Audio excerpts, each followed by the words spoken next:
और महायुद्ध के बीच यूक्रेन से लगातार पलायन जारी है और खेरसॉन प्रशासन ने दावा किया है कि रूस के कब्जे वाले खेरसॉन को अभी तक 2000 से ज्यादा लोगों ने छोड़ दिया है। इसमें ज्यादातर लोग तो पैदल या फिर कार से ही अपने घरों को छोड़कर जा चुके हैं, क्योंकि लगातार यहाँ पर तबाही हो रही है और ऐसे में लोग खुद की जान को हिफाजत में रखना चाहते हैं और इसी वजह से यहाँ से अब भाग रहे हैं लोग, क्योंकि लगातार रूस की सेना यहाँ पर घुसपैठ कर रही है। और घरों की स्थिति आप देख सकते हैं, वहां पर जितनी भी रिहायशी इमारतें और मकान थे सब कुछ रूस की सेना ने ध्वस्त कर दिया है, तबाह कर दिया है। और यही रणनीति लेकर अब धीरे धीरे रूस की सेना और आगे बढ़ती जा रही है और तमाम शहरों पर इसी तरह की बर्बरता उसकी ओर से की जा रही है।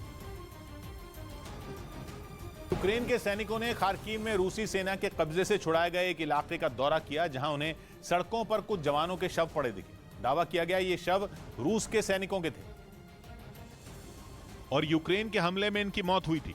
सड़क पर सैनिकों के शव जेड आकार में पड़े दिखाई दिए। यही नहीं, उनके हाथों पर रूसी सेना के प्रतीक वाले फीते भी बंधे नजर आए। जवानों के शव केवल एक जगह नहीं बल्कि अलग अलग इलाकों में पड़े दिखे। सामने आई तस्वीरों में यूक्रेन के सैनिक टूटी इमारतों के अंदर भी शवों की तलाश करते नजर आए। यही नहीं, उन्होंने घरों और बेसमेंट में रह रहे लोगों से मुलाकात की और उन्हें जरूरी मदद भी पहुंचाई। वहीं गोलाबारी के बाद शहर के कई इलाके खंडहर में तब्दील दिखाई दिए। कुछ इमारतें पूरी तरह बर्बाद दिखीं और चारों तरफ उनका मलबा बिखरा नजर आया, जबकि एक दुकान तो बमबारी के बाद आग की लपटों के बीच घिरी नजर आई। कई दमकल कर्मी आग पर काबू पाने की कोशिश करते दिखे।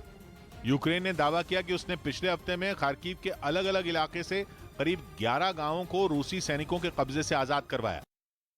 अंतर्राष्ट्रीय जैन व्यापार संगठन के कार्यक्रम में पीएम ने आत्मनिर्भर भारत पर जोर दिया। प्रधानमंत्री मोदी ने जैन अंतर्राष्ट्रीय व्यापार संगठन के कार्यक्रम का ऑनलाइन उद्घाटन किया। पुणे में आयोजित इस कार्यक्रम को संबोधित करते हुए प्रधानमंत्री ने भारत को आत्मनिर्भर बनाने का संकल्प दोहराया। बहुत बहुत बधाई है, बहुत बहुत शुभकामनाएं। महाराष्ट्र के बीड में एमएनएस नेता राज ठाकरे के खिलाफ जिला अदालत ने 2008 के एक पुराने मामले में गैर जमानती वारंट जारी किया। सुप्रीम कोर्ट ने दिल्ली सरकार और उपराज्यपाल के अधिकारों का मामला 5 जजों की संविधान पीठ को सौंप दिया। अब बुधवार को ये पीठ सुनवाई करेगी कि अधिकारियों के ट्रांसफर और पोस्टिंग दिल्ली सरकार करेगी या उपराज्यपाल। और श्रीलंका में लगातार जारी आर्थिक संकट के बीच राष्ट्रपति गोटाबाया राजपक्षे ने एक बार फिर से आपातकाल लगा दिया है। श्रीलंका में आर्थिक संकट के चलते लगातार महंगाई बढ़ रही है। जनता सरकार और राष्ट्रपति के इस्तीफे की मांग कर रही है। राष्ट्रपति के इस्तीफे को लेकर राजधानी कोलंबो समेत देश के अलग अलग हिस्सों में जोरदार प्रदर्शन भी हो रहा है और श्रीलंका के लोगों को जरूरी सामान की किल्लत समेत जबरदस्त बिजली कटौती का सामना करना पड़ रहा है, जिसके बाद गुस्से में लोग सरकार के खिलाफ सड़क पर उतर रहे हैं। ये दूसरा मौका है जब श्रीलंका में आपातकाल की घोषणा की गई है। इससे पहले 1 अप्रैल को भी राष्ट्रपति ने आपातकाल लागू किया था, हालांकि उसे 5 अप्रैल को वापस ले लिया गया था। उधर यूक्रेन के चरकास्के शहर में मोर्चे पर डटे यूक्रेन के कुछ सैनिकों का वीडियो सामने आया, जिसके जरिए यह दिखाने की कोशिश की गई कि जंग को शुरू हुए करीब 1.5 महीना बीत चुका है, लेकिन यूक्रेन के सैनिक उसी जोश के साथ अपनी देश की सुरक्षा में तैनात हैं, जो कि उस वीडियो में दिखा भी। इस वीडियो में यूक्रेन के कुछ सैनिक जमीन में गड्ढे खोदकर उनमें तैनात नजर आए, वो भी इस तरह कि अगले ही पल अगर दुश्मन हमला कर दे तो वो उसका तुरंत जवाब दे सके। कई किलोमीटर लंबे और कई फीट गहरे गड्ढे यूक्रेन के उन सैनिकों के लिए जैसे उनका घर बन गए, लेकिन उनके चेहरे पर जरा भी शिकन दिखाई नहीं दी, क्योंकि उन्होंने अपने देश को रूस के कब्जे से बचाने का जिम्मा अपने कंधों पर लिया है। उन्हीं गड्ढों में उन्होंने अपने हथियार रखे और वहीं अपने सोने और खाने पीने की व्यवस्था भी कर ली। इसके साथ ही सूरज उगने से लेकर ढलने तक उनकी नजरें दुश्मन के अगले एक्शन पर चौकस दिखीं। और यूक्रेन की मदद करने के लिए अब जर्मनी भी आगे आ चुका है। जर्मनी ने यूक्रेन को 7 होवित्जर तोप देने का ऐलान कर दिया है। जल्द ही जर्मनी की तरफ से 7 होवित्जर की सप्लाई भी की जाएगी और इतना ही नहीं, जर्मनी इन तोपों को चलाने की ट्रेनिंग भी यूक्रेन के सैनिकों को देगा। होवित्जर तोप 40 किलोमीटर दूर तक मार करने में सक्षम है और कहीं भी ले जाने में आसान है। कोलकाता में अमित शाह मारे गए बीजेपी कार्यकर्ता अर्जुन चौरसिया के परिवार से मिले। कोलकाता में बीजेपी कार्यकर्ता अर्जुन चौरसिया का शव संदिग्ध हालात में बरामद हुआ। इसके बाद गृह मंत्री अमित शाह ने कोलकाता में उसके परिवार से मुलाकात की और इसे राजनीतिक हत्या करार दिया। यहाँ की कानून और व्यवस्था और पुलिस पर भरोसा नहीं रहा। जम्मू के पास नगरोटा में श्रद्धालुओं से भरी एक गाड़ी खाई में गिर गई, जिसमें 3 लोगों की मौत हो गई। उत्तराखंड में केदारनाथ धाम के कपाट विधि विधान से श्रद्धालुओं के लिए खोल दिए गए। इस दौरान राज्य के सीएम पुष्कर सिंह धामी भी वहां मौजूद रहे। आज बाबा केदार के कपाट खुल गए हैं।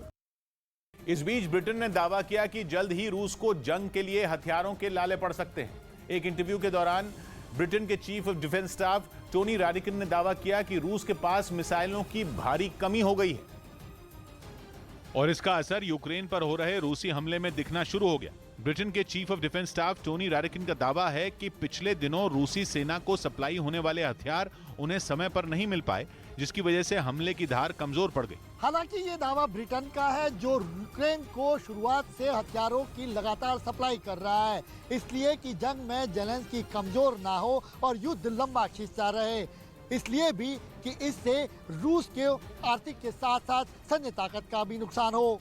यही वजह है कि पश्चिमी मीडिया दावा कर रहा है कि जंग की शुरुआत में जितनी तेजी से मिसाइलें और बमों की बारिश की जा रही थी, अब रूस के हमले में वो तेजी नहीं देखी जा रही। मतलब ये नहीं कि जंग जीतने के लिए रूस जल्दबाजी में नहीं है। दावा यह किया जा रहा है कि पुतिन को युद्ध के लंबा खिंचने का अंदाजा नहीं था, इसलिए शुरुआत में ही पुतिन ने अपने हथियारों की ताकत से यूक्रेन को घुटनों पर लाने की कोशिश की, लेकिन जब रूस को इसमें कामयाबी नहीं मिली तो उसने जंग की रणनीति में बदलाव कर दिया। लेकिन जैसे जैसे युद्ध लंबा खिंचता जा रहा है, रूसी सेना के लिए हथियारों की सप्लाई में रुकावट आ रही है और दावा तो यह भी है कि रूस में बैठे सेना के कई अधिकारी जंग में अब तक जीत हासिल नहीं होने का ठीकरा एक दूसरे पर फोड़ रहे हैं। इसके साथ पुतिन ने हथियारों की कमी को तुरंत दूर करने के लिए युद्ध स्तर पर काम करने का भी निर्देश दिया। और रूस की सेना के हमले के बीच यूक्रेन की तरफ से पलटवार भी हो रहा है। महायुद्ध में यूक्रेन के सैनिक भी जाबाजी दिखा रहे हैं। यूक्रेन की सेना ने रूस के एक टैंक पर कब्जा कर लिया और रूस का T-72 को कब्जे में लेने के बाद यूक्रेन ने यह दावा किया है कि मरम्मत के बाद ये टैंक फिर से हमले के लिए बिल्कुल तैयार हो जाएगा। उधर यूक्रेन जंग के बीच ईसाइयों के सबसे बड़े धर्मगुरु पोप फ्रांसिस नेटो पर भड़क गए। इटली के एक अखबार को दिए इंटरव्यू में उन्होंने आरोप लगाया कि नेटो की वजह से ही रूस ने यूक्रेन पर हमला किया। यही नहीं, पोप फ्रांसिस ने तो यहां तक कह दिया कि नेटो ने ही रूस को इस युद्ध के लिए भड़काया। उनके मुताबिक नेटो से जुड़े देश अपनी ताकत दिखाने के लिए रूस के दरवाजे तक पहुंचे, जिससे बात इतनी बिगड़ गई कि रूस ने युद्ध करने की ठान ली। पोप फ्रांसिस यही नहीं रुके, उन्होंने नेटो पर रूस को उकसाने के बाद पीछे हटने का भी आरोप लगाया। ईसाइयों के सबसे बड़े धर्मगुरु का साफ मानना है कि नेटो की इस गलती की सजा यूक्रेन को भुगतनी पड़ रही है। उन्होंने युद्ध के पीछे हथियार कारोबारियों के मुनाफे का खेल होने की भी बात कही। पोप ने यह गंभीर आरोप लगाया कि युद्ध की आड़ में खतरनाक हथियारों तक का टेस्ट हो रहा है, यानी अपनी ताकत को बढ़ाने और शक्ति प्रदर्शन के लिए लोगों की जान से सीधे सीधे खिलवाड़। हालांकि पोप ने अपने इस इंटरव्यू में पुतिन के खिलाफ कुछ नहीं बोला। इतना ही नहीं, वो यूक्रेन को हथियार दे रहे देशों पर भी चुप्पी साधे रहे। और यूक्रेन पर रूस का हमला लगातार जारी है। रूस ने ताजा हमले में यूक्रेन के एक मिसाइल सिस्टम को ध्वस्त कर दिया है। रूस ने दावा किया कि surface to air S-300 missile system को ध्वस्त कर दिया गया है। इस मिसाइल सिस्टम को तबाह करने से पहले रूस की सेना ने अपने रडार से इसका टारगेट किया और उसके बाद लॉन्चर से इसे ध्वस्त कर दिया गया। वीडियो में साफ देखा जा सकता है कि कैसे भयानक विस्फोट हुआ है। वहीं दावा किया गया कि पुतिन ने यूक्रेन की जंग को धर्म युद्ध बना दिया है। कहा जा रहा है कि यूक्रेन की लड़ाई ईसाई समुदाय के दो गुटों के बीच की दूरी बढ़ा रही है और ये दो गुट हैं रोमन कैथोलिक ईसाई समुदाय और रशियन ऑर्थोडॉक्स ईसाई समुदाय। वैसे पश्चिमी देशों के रोमन कैथोलिक ईसाइयों और रूस के ऑर्थोडॉक्स ईसाइयों में कभी नहीं बनी, लेकिन यूक्रेन की जंग ने इस खाई को और गहरा कर दिया। द वॉशिंगटन पोस्ट ने अपने आर्टिकल में लिखा कि यूक्रेन पर हमले की एक बड़ी वजह है वहां के ऑर्थोडॉक्स ईसाई, क्योंकि रूस, यूक्रेन और बेलारूस ये तीनों देश करीब 1000 साल से एक ही धार्मिक विरासत को आगे ले जा रहे हैं। तीनों ही देशों में ऑर्थोडॉक्स ईसाई समुदाय के लोगों की आबादी अच्छी खासी है और कहा जा रहा है कि इसी वजह से पुतिन यूक्रेन को रूस का हिस्सा बनाना चाहते हैं, जबकि यूक्रेन ऐसा नहीं चाहता और वो 2019 में ही रशियन ऑर्थोडॉक्स चर्च से अलग हो गया था, जिसके बाद यूक्रेन की चर्च ने खुद को आजाद घोषित कर दिया था। यही नहीं, उसे अमेरिका समेत दूसरे पश्चिमी देशों से आर्थिक सहायता भी मिलती है। और कहा जा रहा है कि पुतिन को यही बात कबूल नहीं है, क्योंकि उनका मानना है कि रूस और यूक्रेन की चर्च एक है। यही नहीं, अटकलें तो ये भी लगी कि यूक्रेन की चर्च से जुड़े कई लोग अब भी रूस का हिस्सा मानते हैं और उनका कहना है कि पश्चिमी देश जबरदस्ती इस मामले में घुस रहे हैं। रशियन ऑर्थोडॉक्स ईसाई समुदाय के सबसे बड़े धर्मगुरु और मॉस्को के मुख्य पादरी किरिल तोल खुलकर पुतिन का साथ दे चुके हैं और कह चुके हैं कि यूक्रेन में रूस की लड़ाई बाहरी ताकतों से है। मतलब बिशप किरिल पुतिन के साथ खड़े हैं, जिसका कैथोलिक ईसाइयों ने विरोध किया। रोमन कैथोलिक ईसाई समुदाय के पोप फ्रांसिस ने तो ये तक बोल दिया कि बिशप किरिल पुतिन के ऑल्टर बॉय न बने। मतलब ये कि वो पुतिन की तरफ से ना बोलें, जिसके बाद कैथोलिक और ऑर्थोडॉक्स ईसाइयों के बीच ठन गई। कहा तो ये भी जा रहा है कि पुतिन जेलेंस्की के यहूदी समुदाय का होने का हवाला देकर हमले को जायज ठहरा रहे हैं और धर्म का कार्ड खेल रहे हैं। मतलब ये कि पुतिन दोनों देशों में एक ही धर्म के ज्यादा लोग होने को हमले की वजह बताना चाहते हैं और पश्चिमी देशों को जवाब देना चाहते हैं, क्योंकि दोनों समुदायों की मान्यताओं में कई अंतर हैं। साल 1054 में Russian Orthodox church Catholic church से अलग हो गया। रशियन ऑर्थोडॉक्स ईसाई समुदाय पोप को नहीं बल्कि बिशप को, वहां के मॉस्को के बिशप को अपना सबसे बड़ा धर्मगुरु मानते हैं। वैसे तो रूस एक धर्मनिरपेक्ष देश है, लेकिन रूस के ज्यादातर लोगों की तरह पुतिन खुद को रशियन ऑर्थोडॉक्स चर्च का अनुयायी मानते हैं। पूरी दुनिया में रशियन ऑर्थोडॉक्स ईसाई समुदाय के लोगों की आबादी करीब 24 करोड़ है, जिनमें करीब 10 करोड़ रूस में। यूक्रेन में इस समुदाय के लोगों की आबादी अच्छी खासी है। और यूक्रेन के राष्ट्रपति व्लादिमीर जेलेंस्की ने दावा किया है कि पुतिन की सेना के हमले में मारिउपोल शहर पूरी तरह से तबाह हो गया है। हर तरफ सिर्फ इमारतों का मलबा, जली हुई गाड़ियां, टूटे हुए टैंक, ध्वस्त हो चुके मकान और आसमान से गिरने वाली मिसाइलों से बने गड्ढे दिख रहे हैं। और लंदन के चैथम हाउस थिंक टैंक को वीडियो कॉन्फ्रेंसिंग के जरिए संबोधित करते हुए जेलेंस्की ने दावा किया कि रूसी सेना ने पूरे शहर को उजाड़ दिया। There is nothing there to fall apart. It is already devastated. There is no place. There is no structure. It is all destroyed completely. वहीं दावा किया गया कि पुतिन ने यूक्रेन की जंग को धर्म युद्ध बना दिया है। कहा जा रहा है कि यूक्रेन की लड़ाई ईसाई समुदाय के दो गुटों के बीच की दूरी बढ़ा रही है। और ये दो गुट हैं रोमन कैथोलिक ईसाई समुदाय और रशियन ऑर्थोडॉक्स ईसाई समुदाय। वैसे पश्चिमी देशों के रोमन कैथोलिक ईसाइयों और रूस के ऑर्थोडॉक्स ईसाइयों में कभी नहीं बनी, लेकिन यूक्रेन की जंग ने इस खाई को और गहरा कर दिया। द वॉशिंगटन पोस्ट ने अपने आर्टिकल में लिखा कि यूक्रेन पर हमले की एक बड़ी वजह है वहां के ऑर्थोडॉक्स ईसाई, क्योंकि रूस, यूक्रेन और बेलारूस ये तीनों देश करीब 1000 साल से एक ही धार्मिक विरासत को आगे ले जा रहे हैं। तीनों ही देशों में ऑर्थोडॉक्स ईसाई समुदाय के लोगों की आबादी अच्छी खासी है।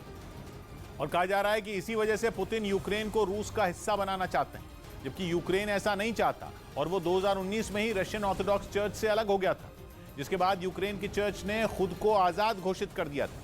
यही नहीं, उसे अमेरिका समेत दूसरे पश्चिमी देशों से आर्थिक सहायता भी मिलती है। और कहा जा रहा है कि पुतिन को यही बात कबूल नहीं है, क्योंकि उनका मानना है कि रूस और यूक्रेन की चर्च एक है। यही नहीं, अटकलें तो ये भी लगी कि यूक्रेन की चर्च से जुड़े कई लोग अब भी रूस का हिस्सा मानते हैं और उनका कहना है कि पश्चिमी देश जबरदस्ती इस मामले में घुस रहे हैं। रशियन ऑर्थोडॉक्स ईसाई समुदाय के सबसे बड़े धर्मगुरु और मॉस्को के मुख्य पादरी किरिल तोल खुलकर पुतिन का साथ दे चुके हैं और कह चुके हैं कि यूक्रेन में रूस की लड़ाई बाहरी ताकतों से है। मतलब बिशप किरिल पुतिन के साथ खड़े हैं, जिसका कैथोलिक ईसाइयों ने विरोध किया। रोमन कैथोलिक ईसाई समुदाय के पोप फ्रांसिस ने तो ये तक बोल दिया कि बिशप किरिल पुतिन के ऑल्टर बॉय न बने, मतलब ये कि वो पुतिन की तरफ से ना बोलें, जिसके बाद कैथोलिक और ऑर्थोडॉक्स ईसाइयों के बीच ठन गई। कहा तो ये भी जा रहा है कि पुतिन जेलेंस्की के यहूदी समुदाय का होने का हवाला देकर हमले को जायज ठहरा रहे हैं और धर्म का कार्ड खेल रहे हैं। मतलब ये कि पुतिन दोनों देशों में एक ही धर्म के ज्यादा लोग होने को हमले की वजह बताना चाहते हैं और पश्चिमी देशों को जवाब देना चाहते हैं, क्योंकि दोनों समुदायों की मान्यताओं में कई अंतर हैं। साल 1054 में Russian Orthodox church Catholic church से अलग हो गया। रशियन ऑर्थोडॉक्स ईसाई समुदाय पोप को नहीं बल्कि बिशप को, वहां के मॉस्को के बिशप को अपना सबसे बड़ा धर्मगुरु मानते हैं। वैसे तो रूस एक धर्मनिरपेक्ष देश है, लेकिन रूस के ज्यादातर लोगों की तरह पुतिन खुद को रशियन ऑर्थोडॉक्स चर्च का अनुयायी मानते हैं। पूरी दुनिया में रशियन ऑर्थोडॉक्स ईसाई समुदाय के लोगों की आबादी करीब 24 करोड़ है, जिनमें करीब 10 करोड़ रूस में। यूक्रेन में इस समुदाय के लोगों की आबादी अच्छी खासी है। वाराणसी में ज्ञानवापी मस्जिद के सर्वे पर हंगामा हो गया। वाराणसी में कोर्ट के आदेश पर एक टीम ज्ञानवापी मस्जिद का सर्वे करने पहुंची, जिसका कई लोगों ने विरोध किया। इसके बाद वहां बड़ी संख्या में पुलिस वालों को तैनात कर दिया गया। कुछ संतों का दावा है कि मंदिर तोड़कर वहां मस्जिद बनाई गई थी और इस सर्वे से पूरे सबूत मिल जाएंगे। दिल्ली के नरेला इलाके में एक नाबालिग लड़की के गैंगरेप के आरोप में पुलिस ने 3 लोगों को गिरफ्तार कर लिया। नवी मुंबई इलाके में एक रबर कंपनी और तेल की फैक्ट्री में आग लग गई। इस आग से वहां लाखों का नुकसान हुआ। और यूक्रेन ने स्नेक आइलैंड पर हमला कर रूस की मिसाइलों को लॉन्च होने से पहले ही तबाह करने का दावा किया है। इस बीच यूक्रेन ने वहां पर रूसी मिसाइलों पर किए गए हमले का एक वीडियो जारी किया। काला सागर में मौजूद स्नेक आइलैंड यूक्रेन का हिस्सा है, लेकिन जंग शुरू होते ही रूस की फौज ने इस पर कब्जा कर लिया था। जम्मू कश्मीर के बारामूला में घायल मेजर नहीं रहे। जम्मू कश्मीर के बारामूला में बॉर्डर के पास तैनात मेजर रघुनाथ अहलावत शहीद हो गए। वो एक दिन पहले पेट्रोलिंग के दौरान पहाड़ से गिरकर घायल हो गए थे। डिस्कस थ्रोअर कमलप्रीत कौर ने डोप मामले में सस्पेंड होने के बाद सफाई दी और बताया कि उनके खिलाफ साजिश हुई। हॉलीवुड अभिनेत्री एम्बर हर्ड ने अपने पूर्व पति जॉनी डेप पर अदालत में रोते हुए यौन हिंसा का आरोप लगाया। दोनों ने एक दूसरे पर घरेलू हिंसा के मामले में मानहानि का केस दायर किया था। इस बीच रूस की करेंसी रूबल ने डॉलर के मुकाबले मजबूती का पिछले 2 साल का रिकॉर्ड तोड़ दिया। हैरान करने वाली बात यह कि यूक्रेन की जंग के कारण रूस बेहद कड़े आर्थिक प्रतिबंध झेल रहा है। यहां तक कि रूस के बैंकों को तो बैंकिंग सिस्टम से ही बाहर किया जा चुका है। इसके अलावा दुनिया भर में इंपोर्ट एक्सपोर्ट से जुड़े बैन अलग, लेकिन पुतिन के अर्थशास्त्र के सामने दुनिया की सभी महाशक्तियों का गणित औंधे मुंह गिरा। 2 महीने में पुतिन अपने देश की अर्थव्यवस्था को पटरी पर ले आए। अमेरिका ने रूस की 20 लाख करोड़ रुपए से ज्यादा की संपत्तियों को फ्रीज किया हुआ है, लेकिन रूस फिर भी बेफिक्र है। रूस की गैस के ग्राहक नए सप्लायर खोजने में लगे हैं, लेकिन रूस को जरा भी फर्क नहीं पड़ता। पूरे यूरोप और अमेरिका ने रूस से कोयले की खरीद पर बैन लगा दिया है, लेकिन पुतिन अपनी धुन में मस्त हैं। रूस तक पहुंचने वाली उड़ानों पर आधी दुनिया की रोक है। बड़ी बड़ी ताकतें रूस से दूरी बना रही हैं, लेकिन रूस की करेंसी रूबल मजबूती के रिकॉर्ड बना रही है। और खबर है कि कुछ घंटे पहले कारोबार के दौरान रूबल उस स्तर पर पहुंच गया जहां कोरोना संकट से पहले हुआ करता था। कारोबार के दौरान $1 की कीमत 64 रूबल तक पहुंच गई। पिछले 2 महीने में दुनिया की कोई भी करेंसी इतनी मजबूत नहीं हुई जितनी मजबूत रूस की करेंसी रूबल हुई। 7 मार्च को $1 137 रूबल में मिल रहा था। ये 7 मार्च का आंकड़ा है, मतलब ठीक 2 महीने पहले का, और अब ये 64 रूबल में मिल रहा है। जितने रूबल खर्च करने पर केवल $1 मिल रहा था, उतने ही रूबल में अब $2 मिल रहे हैं। ये मजबूती ऐसी है कि जैसे रूस के लोगों का पैसा 2 महीने में दुगना हो गया। जबकि जंग छिड़ने के दिन डॉलर की कीमत 81 रूबल थी और अब 64 रूबल है। यानी जंग से पहले जिस हालत में रूस की करेंसी थी, जंग के 2 महीने बाद उससे कहीं ज्यादा मजबूत हो चुकी है। यानी रूस के राष्ट्रपति पुतिन के अर्थशास्त्र ने पूरी दुनिया को यह दिखा दिया कि आर्थिक प्रतिबंधों से उनके देश की सेहत पर कोई असर नहीं पड़ने वाला। जंग के बाद तो अमेरिका के राष्ट्रपति बाइडेन रूबल की कमजोरी का मजाक तक उड़ाने लगे थे, लेकिन जंग के केवल 2 महीने बाद रूस ने मजाक उड़ाने वालों पर पलटवार कर दिया। अमेरिका के राष्ट्रपति बाइडेन तो हर बार दावा कर रहे थे कि आर्थिक प्रतिबंधों के बाद रूस घुटनों पर आ जाएगा। 1 ruble is now worth less than 1 American penny. लेकिन हुआ इससे बिल्कुल उलट। कमजोर होने के बजाय रूस और रूबल मजबूत हो गए। रूस ने दुनिया के सामने एक ऐसा सिस्टम पेश किया जिसमें मुनाफा कमाने के लिए डॉलर की जरूरत ही न पड़े।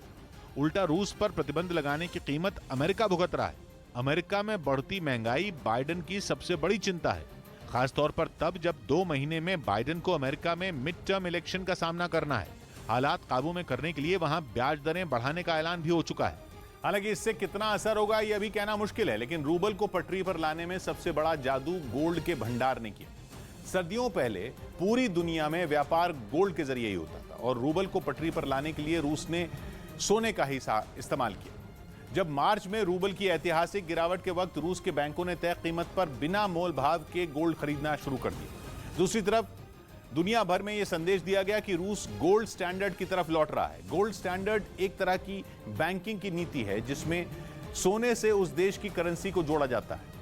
होता यह है कि देश में जितना बड़ा सोने का भंडार होता है, उसके एक तय हिस्से के बराबर उस देश में करेंसी छापी जाती है। मतलब यह कि रूस रूबल को मजबूत करने के लिए उसे अपने सोने के भंडार से जोड़ने की कोशिश में लग गया। अहम यह है कि केवल कच्चे तेल या नेचुरल गैस का ही नहीं, सोने का भी रूस में बहुत बड़ा भंडार है। दुनिया में सोने का हर साल जितना भी खनन होता है, उनमें 10% रूस में ही होता है। जनवरी 2022 तक रूस के पास 2300 टन सोना था, जो दुनिया भर में 5वां सबसे बड़ा भंडार है। और सोने की इसी ताकत का इस्तेमाल रूस ने रूबल को पटरी पर लाने में किया। सीधा मतलब यह कि जब सोने का भंडार बहुत बड़ा है जो खत्म होने वाला नहीं है, तो फिर रूबल कमजोर कैसे होगा। अंतर्राष्ट्रीय बाजार में रूबल को देखने का लोगों का नजरिया बदल गया। रूस के बैंकों ने सोना खरीदकर कमरतोड़ महंगाई के दौरान अपने देश के लोगों की मदद भी कर दी। इसी के साथ रूस के लोगों का भरोसा भी उन्होंने जीत लिया। हालांकि गोल्ड स्टैंडर्ड की तरफ लौटने का रूस ने कभी औपचारिक ऐलान नहीं किया, केवल यह कहा था कि वो ऐसा करने के बारे में सोच रहे हैं। लेकिन रूस के नेताओं के इतने से बयान ने ही रूबल की किस्मत को पलट कर रख दिया। पुतिन का एक और फॉर्मूला इस रेस में सुपरहिट साबित हुआ। वो था रूबल फॉर गैस। यूरोप के देशों को साफ कह दिया गया कि गैस और तेल की पेमेंट रूस केवल रूबल में ही स्वीकार करेगा। और अगर ऐसा नहीं हुआ तो सप्लाई रोकी जा सकती है। पहले तो उनकी बात को यूरोप के देशों ने भी गंभीरता से नहीं लिया, लेकिन जब पोलैंड और बल्गेरिया की गैस की सप्लाई बंद हुई तो सबके होश ठिकाने आ गए। पता चला है कि यूरोप के ज्यादातर देश अब रूबल में पेमेंट करने पर सहमत हो चुके हैं। जिनके पास रूबल नहीं है वो रूस के बैंकों में खाता खुलवा रहे हैं ताकि रूबल में पेमेंट करना मुमकिन हो सके। ये वही बैंक हैं जिन पर यूरोप और अमेरिका बैन लगा चुके हैं। मतलब ये कि एक तीर से दो निशाने साध लिए गए, रूबल भी हिट और रूस के बैंक प्रतिबंधों के बावजूद सुपरहिट। और उत्तर प्रदेश के सीतापुर में पुरानी रंजिश में फायरिंग हुई। उत्तर प्रदेश के सीतापुर में पुरानी रंजिश में मौजूद प्रधान और पूर्व प्रधान के बीच जमकर मारपीट और फायरिंग हुई। गनीमत यह रही कि फायरिंग के दौरान कोई घायल नहीं हुआ। हालांकि बाद में पुलिस ने इस मामले में 6 लोगों को हिरासत में ले लिया। बिहार के दानापुर में जन्मदिन की पार्टी के दौरान कुछ लड़कों ने जमकर पिस्तौल से फायरिंग की, जिसका वीडियो सोशल मीडिया पर वायरल हो गया। हालांकि अभी तक इस मामले में पुलिस की तरफ से कोई कार्रवाई नहीं की गई। उत्तर प्रदेश के प्रयागराज में जमीन के विवाद में 2 पक्षों के बीच जमकर मारपीट हुई। 2 पक्षों के लोगों ने एक दूसरे पर जमकर लाठियां बरसाई। इस दौरान दोनों पक्षों के लोगों ने पथराव भी किया, जिसमें करीब 12 से ज्यादा लोग घायल हो गए। मारपीट का वीडियो सोशल मीडिया पर वायरल हो गया। रूस के इसी जाल में यूरोप के देश ऐसा फंसे हैं कि चाहकर भी निकल नहीं पा रहे। अब तो यूरोपियन यूनियन का एक प्रस्ताव बड़े विवाद की वजह बन गया। प्रस्ताव रूस से तेल और गैस का इंपोर्ट पूरी तरह बंद करने से जुड़ा है, लेकिन यूरोप के कई देश ऐसे हैं जो खुलकर इस प्रस्ताव के विरोध में आ गए हैं, जिनमें सबसे नया नाम हंगरी का है। हंगरी के प्रधानमंत्री ने इस तरह के प्रस्ताव को अर्थव्यवस्था के लिए परमाणु हमले जैसा कह दिया। मतलब ये कि वो खुलकर यूरोपियन यूनियन के इस प्रस्ताव के खिलाफ खड़े हो गए हैं। वो साफ कह रहे हैं कि केवल रूस को सजा देने के लिए अपनी अर्थव्यवस्था को चौपट नहीं किया जा सकता। इससे पहले वो ये भी कह चुके हैं कि रूस के तेल और गैस पर बैन लगाने के लिए उन्हें 5 साल का वक्त चाहिए। जब यूरोपियन यूनियन ने अपने सदस्य देशों पर रूस पर बैन के लिए दबाव बनाया, तब हंगेरी जैसे देश का सब्र जवाब दे गया। ऐसे में पुतिन यूरोप के 2 फाड़ करने में कामयाब रहे। हंगरी इस कतार में अकेला नहीं है। इटली और स्लोवाकिया पहले ही इस प्रस्ताव का विरोध कर चुके हैं। उन्हें यह कदम उठाने के लिए अभी 2 साल चाहिए, जबकि ऑस्ट्रिया की तरफ से भी कह दिया गया है कि वो अभी पूरी तरह बैन लगाने की हालत में नहीं है। पता यह भी चला है कि रूस के इंपोर्ट पर बैन लगाकर यूरोप के लिए गैस करीब 30% तक महंगी हो सकती है। और बिहार के वैशाली में तमंचे पर डिस्को हुआ। बिहार के वैशाली में तमंचे पर डिस्को का एक वीडियो सोशल मीडिया पर वायरल हो गया। वीडियो में 2 महिला हाथ में पिस्तौल लेकर डांस करती नजर आई। इस दौरान उन्होंने पिस्तौल से फायरिंग भी की। उत्तर प्रदेश के रामपुर में झूला झूलने पर हुए विवाद में 2 लड़कियों के बीच मारपीट हो गई। बाद में इस घटना का वीडियो सोशल मीडिया पर वायरल हो गया। मध्य प्रदेश के कृषि मंत्री कमल पटेल लक्ष्मी नाम की एक लड़की का कन्यादान करेंगे। लड़की का नाम लक्ष्मी है और खरगोन में हुए दंगे के दौरान बदमाशों ने उसकी शादी का सारा सामान लूट लिया था। इसी वजह से अब शिवराज सरकार उसकी शादी कराने में जुटी है। उधर जैसे जैसे 9 मई की तारीख करीब आ रही है, उसका सस्पेंस गहराता जा रहा है। किसी को नहीं पता कि 3 दिन बाद क्या होने वाला है।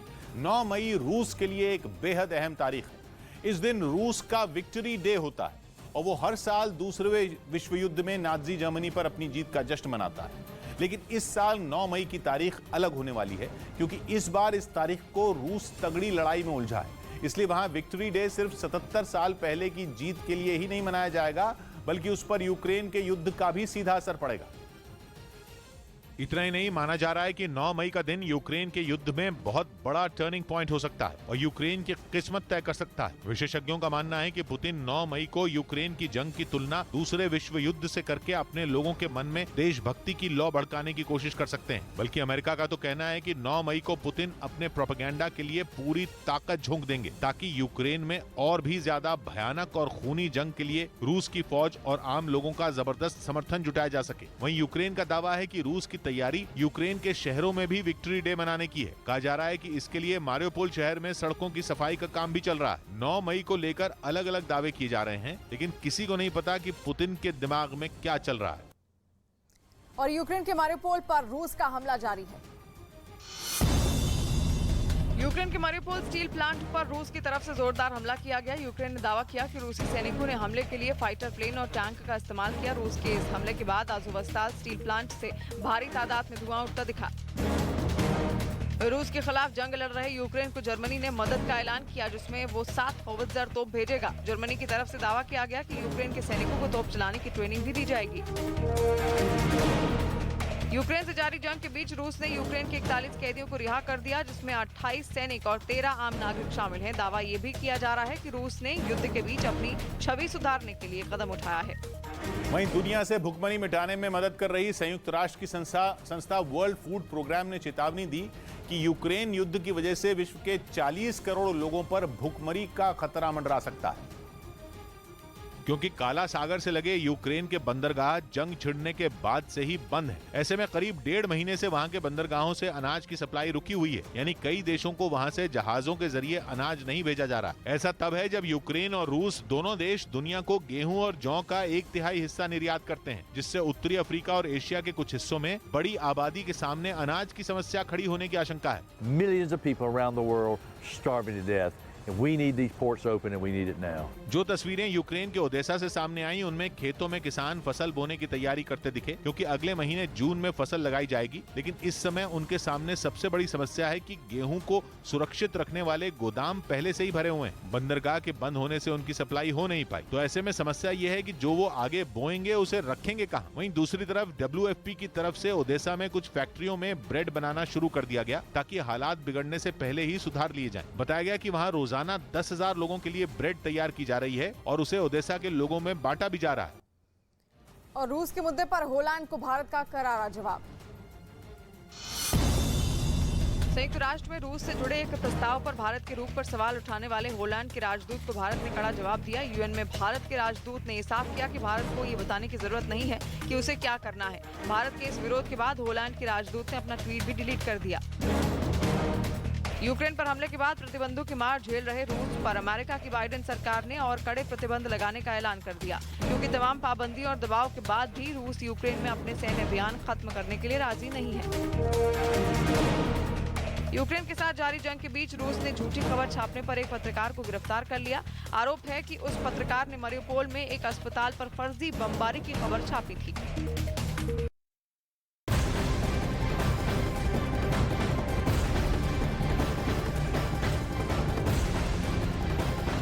और इस वक्त की बड़ी खबर सामने आ रही है। क्यूबा की राजधानी में धमाका हुआ है। क्यूबा की राजधानी हवाना में ये धमाका हुआ है। होटल में हुए एक धमाके में कई लोग घायल भी बताए जा रहे हैं। तस्वीरें सामने आ गई हैं। क्यूबा की राजधानी में ये धमाका हुआ है, जहां की तस्वीर इस वक्त आप देख रहे हैं और किस तरीके से अब वहां पर अफरा तफरी का ये माहौल बन गया है। हवाना के एक होटल में जोरदार धमाका हुआ है। तस्वीरें सामने आ गई हैं। धमाके में 18 लोगों की मौत भी हो गई है, जबकि 60 से ज्यादा लोग घायल बताए जा रहे हैं और अभी भी कई लोग लापता हैं, जिनकी तलाश की जा रही है। होटल में हुए ब्लास्ट के पीछे गैस रिसाव को वजह बताया जा रहा है और धमाके की कुछ ही देर बाद राष्ट्रपति और प्रधानमंत्री दोनों घटनास्थल पर पहुंचे और पीड़ितों का हालचाल भी जाना है। हवाना क्यूबा में ये स्थिति आप देख रहे हैं, जहां पर होटल के अंदर ये धमाका हुआ है और कहा जा रहा है कि गैस लीक हुई, जिसके बाद एक बड़ा विस्फोट वहां पर होता है, धमाका हो जाता है और धुएं का गुबार साफ उठता हुआ होटल से नजर आता है और कई लोग मारे भी जा चुके हैं। 18 लोगों की मौत अब तक हो चुकी है इस धमाके में, ये कहा जा रहा है और 60 से ज्यादा लोग घायल बताए जा रहे हैं, कई लापता भी हैं।